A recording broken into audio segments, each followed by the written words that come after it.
Bom, em primeiro lugar, eu queria agradecer, em meu nome pessoal, mas também do grupo de trabalho de que faço parte, o convite que nos foi endereçado para vir falar um pouquinho sobre a experiência que estamos a desenvolver lá no Porto, na Universidade, ou em 10 faculdades da Universidade, sobre este projeto de Par em Par. Queria agradecer o convite que o Luís fez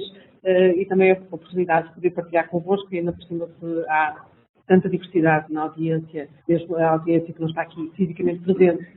isso será com certeza um elemento muito enriquecedor também para nós. Então, muito rapidamente, até porque eu já percebi que é preciso andar depressa,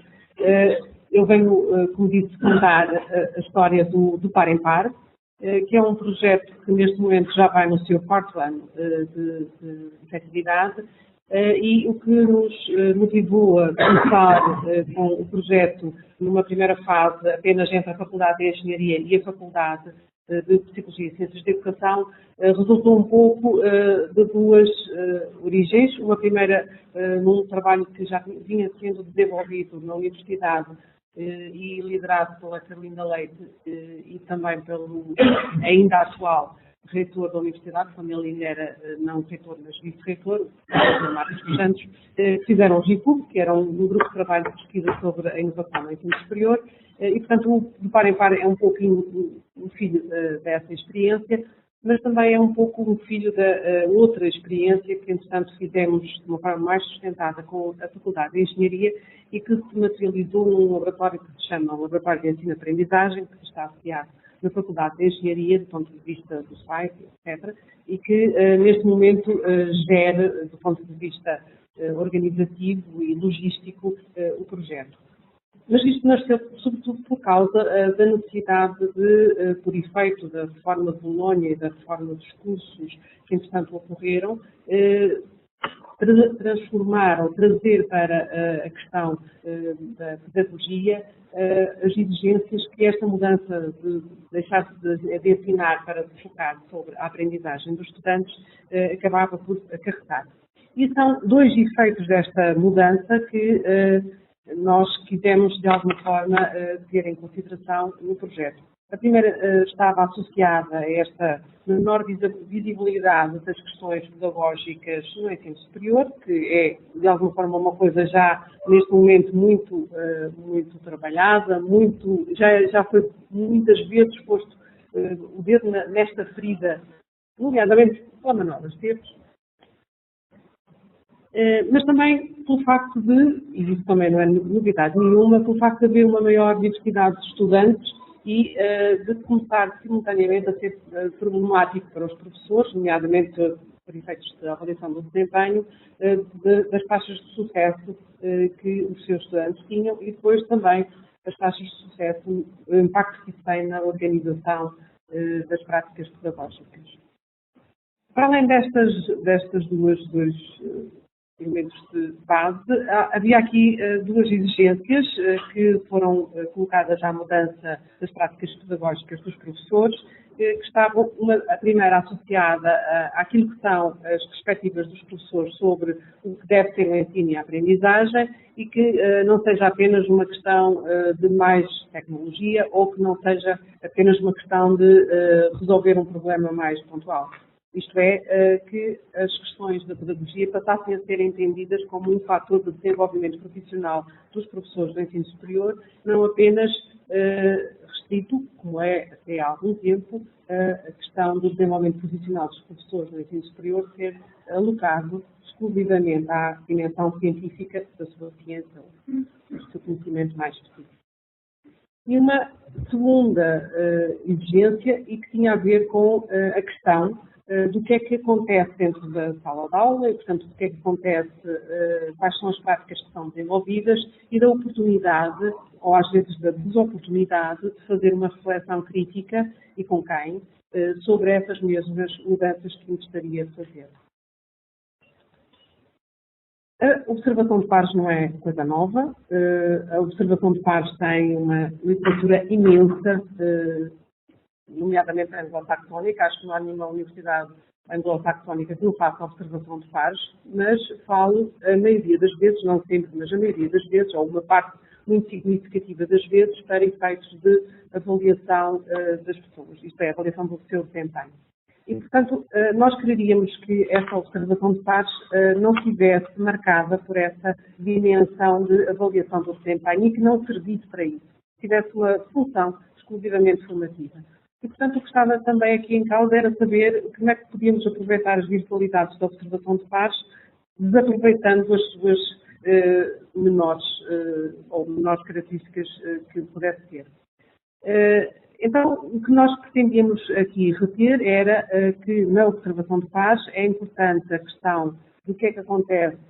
quando as práticas de ensino são organizadas, como é que a mudança pessoal em termos de desenvolvimento profissional pode acontecer, como é que essa mudança fica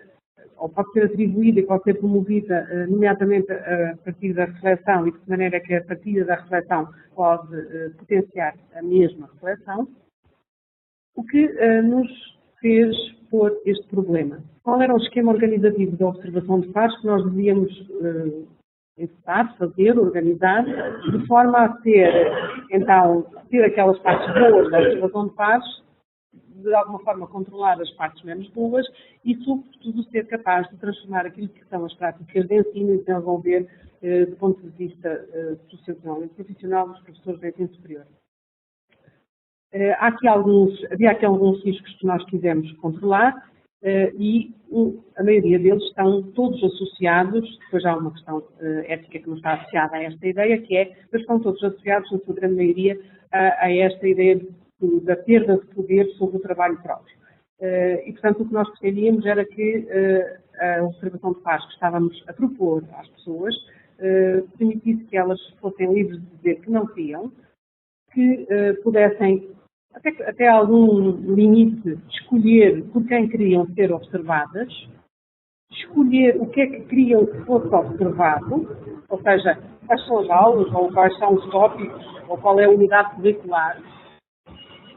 escolher, ou pelo menos de alguma forma partilhar na decisão sobre o modo como o feedback iria acontecer, o feedback que é dado às pessoas depois da reflexão que nos fez a seguir, e finalmente poder escolher inclusivamente ou poder ter algum controle sobre o uso dos dados que resultavam daí. Estes dos passos a dar no futuro, as pessoas não podiam controlar de maneira nenhuma, entre outras coisas, como já vão reparar, há aqui um conjunto de informações que nós temos, nós, organização, e de facto o que nós fazemos a seguir é um bocadinho já não partilhado com cada um dos professores que faz parte da Peer Observation. Mas depois havia aqui outra coisa nova, que, como, ao contrário do que eu há bocadinho disse, fazer observação de pares é uma coisa que está muitíssimo disseminada em quase todas as universidades anglo-saxónicas,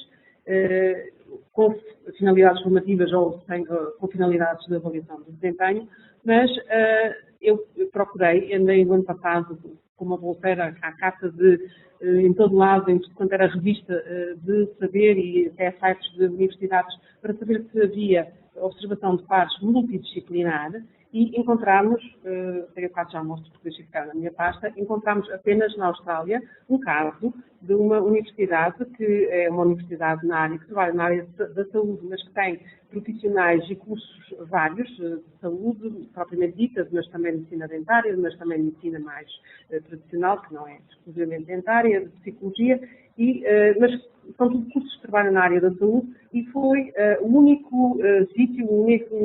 único relato que encontramos de observação de pares multidisciplinar. E, portanto, pareceu-nos, mas quando encontramos esse texto, que é de 2009, nós já tínhamos começado com este projeto e, portanto, achamos que por isso mesmo é inovador. Portanto, a dimensão inovadora que está aqui associada ao par em par é, de facto, esta dimensão multidisciplinar. Por um lado, também é alvo de algumas críticas, porque as pessoas dizem eu não percebo nada do que é que está ali a ser dito. Por outro lado, também tem alguns fatores, mas também tem alguns defensores.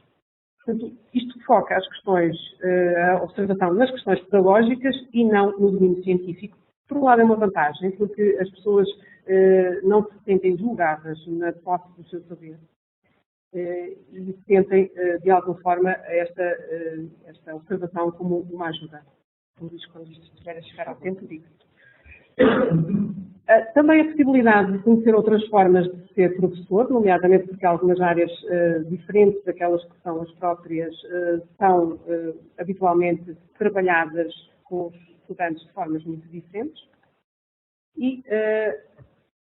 a existência de algumas condições que nós quereríamos assegurar e promover, como, por exemplo, a reflexão em parceria, mesmo que as pessoas sejam de áreas diferentes, considerando que isso não tinha que ser uma coisa má, uma desvantagem, mas antes pelo contrário, ser uma forma de potenciar até novas interligações entre pessoas que, trabalhando áreas científicas diferentes, pudessem encontrar coisas que pudessem ter em comum. A promoção de alguma colegialidade, nomeadamente para a universidade, eu sei que, como sabem, no Porto há 3 polos universitários, em cada um deles há algumas faculdades, e a grande maioria dos colegas de cada uma das faculdades conhece alguns, um ou outro, de algumas das outras faculdades, por razões às vezes muito avulsas e muito diferenciadas, mas não conhece a grande maioria dos seus colegas da universidade. E isso era uma forma também de promover a colegialidade entre eles. E, finalmente, por fazer alguma aprendizagem de pares. O projeto, como eu disse, então, é um projeto que passou daqueles 2 primeiros anos em que esteve restrito à Faculdade de Psicologia e Ciências de Educação e à Faculdade de Engenharia, passou no ano 2010, 2011, para a totalidade, não é a totalidade, porque são só 10 das 14 faculdades da universidade, porque também teve o apoio explícito da reitoria e teve o apoio explícito dos conselhos pedagógicos das diferentes faculdades, destas 10,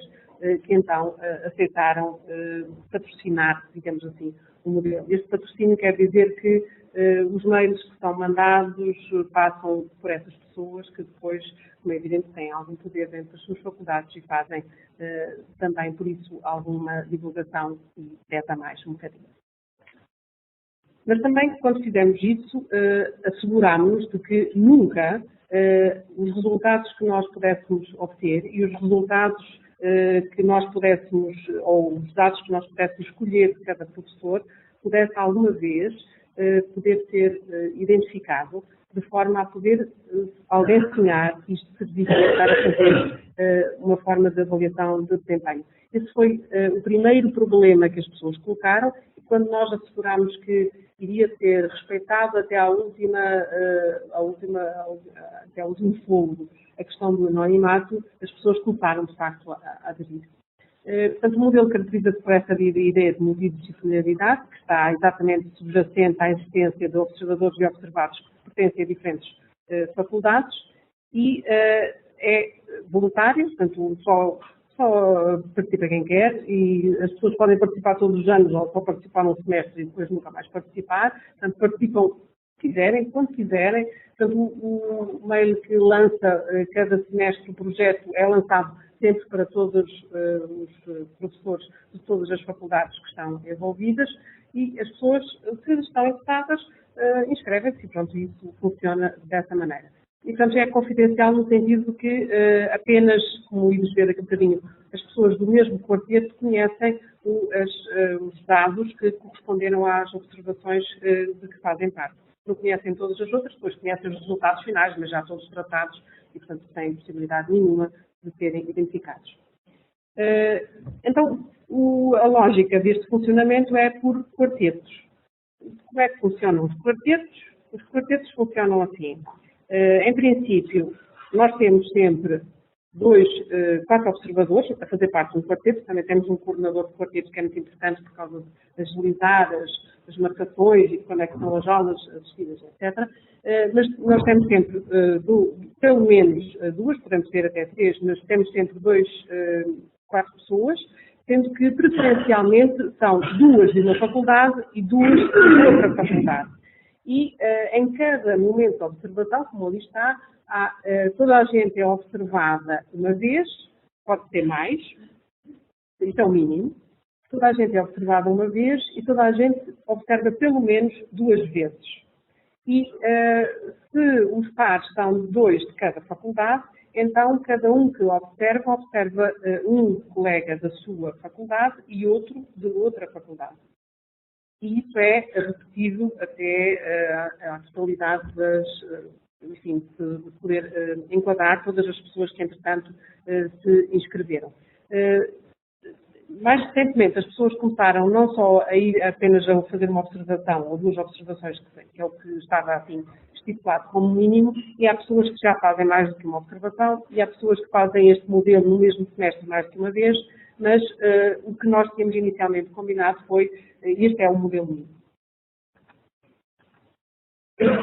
Funciona com um antes, um durante e um depois. Portanto, no antes, o professor informa os restantes. Geralmente isto acontece numa reunião que é coletiva ou quarteto. Portanto, a partir do momento em que os quartetos são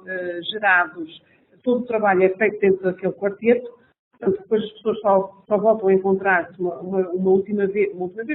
final do semestre, quando nós devolvemos os resultados. Portanto, esse antes corresponde basicamente a uma reunião, que pode ser uma reunião preparatória para todas as observações, onde as pessoas trocam a ficha da unidade curricular, ou a disponibilizam, informam e trocam algumas informações sobre qual é a unidade curricular, quais são os estudantes que estão naquela unidade curricular, quais são os objetivos fundamentais que pretendem para aquela aula, etc. Depois, durante a aula, há a observação propriamente dita e há uma ficha de observação que é preenchida, e depois, no final, pode ser no final imediatamente da aula, ou pode ser em diferido, há uma outra reunião onde as pessoas discutem sobre o que é que viram, outra vez dentro do quarteto, portanto esta discussão é de novo dentro do quarteto, e preenchem uma parte da grelha depois disso, dessa reunião, ou não, mas isso é uma decisão de cada quarteto. Nós tínhamos uma grelha inicialmente que foi usada até o ano passado, portanto este ano já não estamos a usar, e esta grelha tinha basicamente estes 5 eixos fundamentais. De facto era praticamente uma tradução de uma grelha semelhante que estava a ser utilizada por uma universidade americana de Idaho. E tinha ainda outra parte, que continua a ter ainda hoje, que é um espaço para observações que estavam, sobretudo, ou que foram muito influenciadas por um trabalho que a Flávia Vieira da Universidade de Minho faz e que se centra exatamente sobre o que é que aquela aula trouxe de novo, o que é que aquela pessoa gostaria de perguntar à outra, o que é que aquela pessoa achou de mais notório naquela aula. E essa parte continuamos a manter. Os principais resultados, esta grelha já vou dizer foi muito questionada, por isso é que a mudamos, mas os principais resultados até 2012 permitiram-nos associar que havia algum comportamento desatento constatado nas grelhas dos estudantes e que estavam associadas a aulas que estavam muito mais focalizadas na figura do professor. Ao contrário, também, se o comportamento do professor era mais interativo, também havia mais participação dos estudantes na aula. Isso estava, sobretudo, a ser notado pelos professores. Portanto, reparem que tudo isto para nós é indiferido, nós só recolhemos as grelhas e o resultado que delas consta. E uma das grandes discussões que se gerava naquelas reuniões depois, era exatamente saber como é que haviam de envolver melhor os estudantes na aula. Era o grande desafio que estava assim a ser o objeto fundamental daquelas conversas. Nós também podemos concluir que, de facto, a observação de pares tem um potencial formativo que nos interessava aprofundar e o facto de ser multidisciplinar ajudava um pouco, de facto, a perder esse medo. Um bocadinho mais de resultados, já vou falar das limitações da grelha, portanto, ainda mais esta ideia que isto já eram resultados da repetição, de as pessoas acharem que, de facto, quem lá estava, quem se oferecia, quem se oferece para fazer parte do par em par, são pessoas que não têm grande coisa a temer, não se sentem ameaçadas, estão genuinamente interessadas em melhorar as suas prestações como professores e, portanto, acham sempre que podem melhorar e, portanto, aceitam também o escrutínio dos pares. Isso é quase que uma redundância, não é? A outra coisa que igualmente também constatamos é que as pessoas apesar de serem de cursos diferentes, estavam também preocupadas e encontraram coisas comuns, nomeadamente no que dizia respeito àquilo que eram as suas preocupações como professores e aquilo que eram as suas preocupações quanto às melhores metodologias para organizar as aulas. As limitações epistemológicas da grelha, e vou só fazer referência a uma, até porque agora já não a usamos, e tem a ver com o facto que a grelha era, como dizia um colega nosso, muito pouco bolonhesa, ou seja, era uma grelha que estava sobretudo muito centrada naquilo que faz o professor. E, desde o início, que nós foi-nos sempre dito, esta grelha não está de acordo com as minhas aulas, há muitas coisas que se passam nas aulas que não encaixam na grelha, há muitas coisas que a grelha pergunta e que não têm sentido naquelas aulas, e então no ano passado nós achámos que tínhamos que, de facto, mudar a grelha e torná-la um pouquinho mais adequada a estes dois princípios. Primeiro, a grelha, que deixou de ser grelha, passou a estar centrada na aula e não na figura do professor, e, em segundo lugar, a grelha passou a deixar de ser, continua a ter lá sítios para as pessoas pontuarem, mas deixou de ser um conjunto de coisas fechada para passar a ser um guião de descritores que as pessoas assinalam se esses descritores, de facto, forem pertinentes para aquela aula. Se não forem, não fazem nada, não dizem lá, põem outros. Têm obrigatoriamente que pôr pelo menos um descritor para cada um dos campos que continuam a existir lá e que são importantes. Portanto, os campos são semelhantes aos anteriores, só temos aqui duas diferenças, que são aqui assinaladas a vermelho. Nós deixámos de ter uma que era o plano e passámos a ter a estrutura, e deixámos de ter um que era a promoção da reflexividade, pusemos um acrescentado na atitude do professor, e em cada um destes campos que são obrigatórios, se não houver nenhum daqueles descritores que constam do guião, que as pessoas reconheçam que o viram, então elas só têm que encontrar outro descritor que se ajuste àquela aula observada e que encaixe dentro de cada uma destas dimensões. Continuamos a manter a parte de descrição qualitativa e de reflexão final que já tínhamos antes, porque continuamos a considerar que é um elemento muito importante de informação, de promoção da reflexão. Portanto, isto chama-se um guião, central de observação na aula e não no professor, tem descritores. Eu, como vou deixar ficar o PowerPoint, vou passar isso à frente, que já disse estas coisas todas. Também recolhe mais informações sobre o contexto, quantos alunos estão lá, que tipo de aula é que é, qual é o número relativo da aula relativamente ao semestre, se está no princípio, no meio, no fim, enfim. E, inclusive, há espaços para as pessoas colocarem comentários e há juízos avaliativos, mas os juízos não têm que ser finalizadores ou entendidos como tal. Preocupámos bastante de saber se isto de ir fazer observações em casa alheia era assim a mesma coisa como algumas vezes os portugueses falam do estrangeiro, que é sempre bom ou é sempre mau, depende do estrangeiro. Ou seja, nós queríamos saber se a questão da endogamia aqui era problemática ou não, e constatámos que não. E também quisemos saber se da primeira para a segunda observação, que as pessoas obrigatoriamente fazem, se haveria diferenças. E também concluímos que as pessoas se mantêm relativamente à primeira e à segunda observação, na maioria dos casos, e sem grandes desvios, fiéis ao guião e fiéis a si mesmos. Isto é, observam, não estou a dizer que observam as mesmas coisas, mas mantêm o mesmo princípio de observação. Portanto, nesses dois aspectos não houve, ou parece não ter havido, enviesamentos. De 2013, o que nós constatamos, portanto, deste primeiro semestre, só temos resultados do primeiro semestre ainda, que os níveis de importância dos descritores que foram assinalados continuam a ser muito positivos,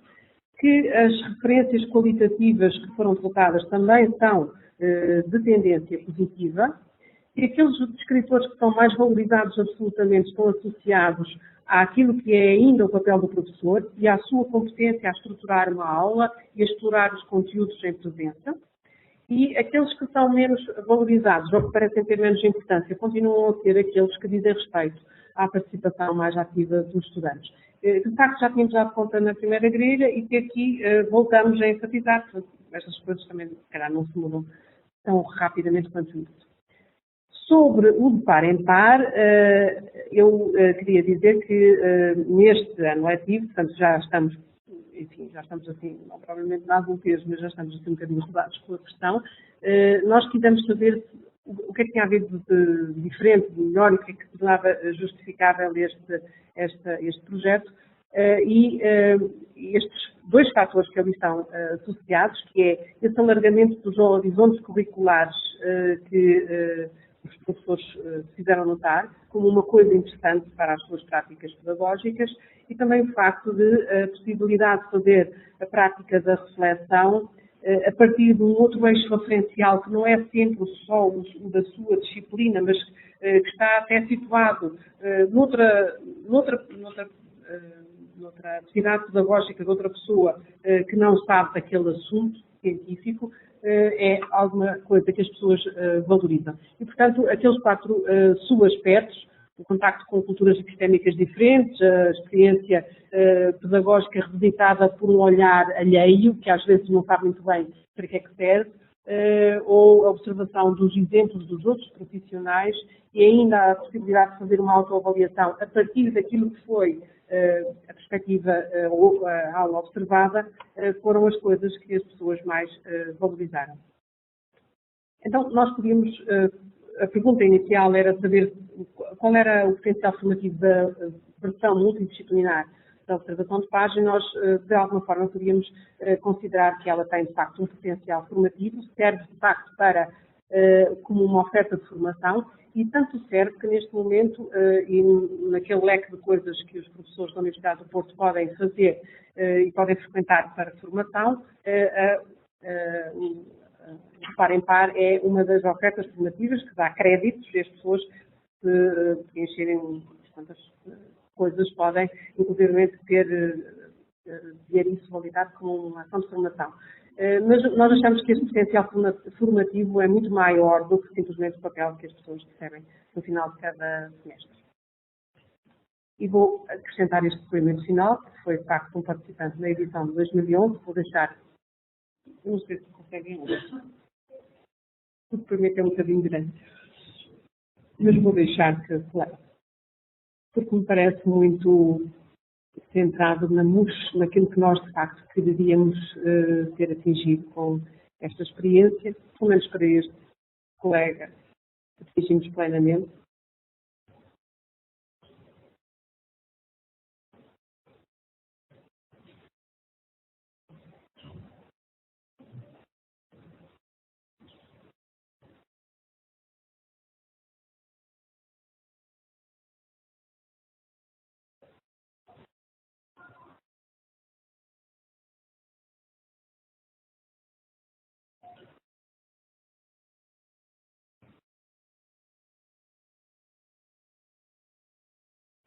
Eu vou deixar. De forma que a questão é aberta, é saber qual é o efeito que esta experiência tem no exercício profissional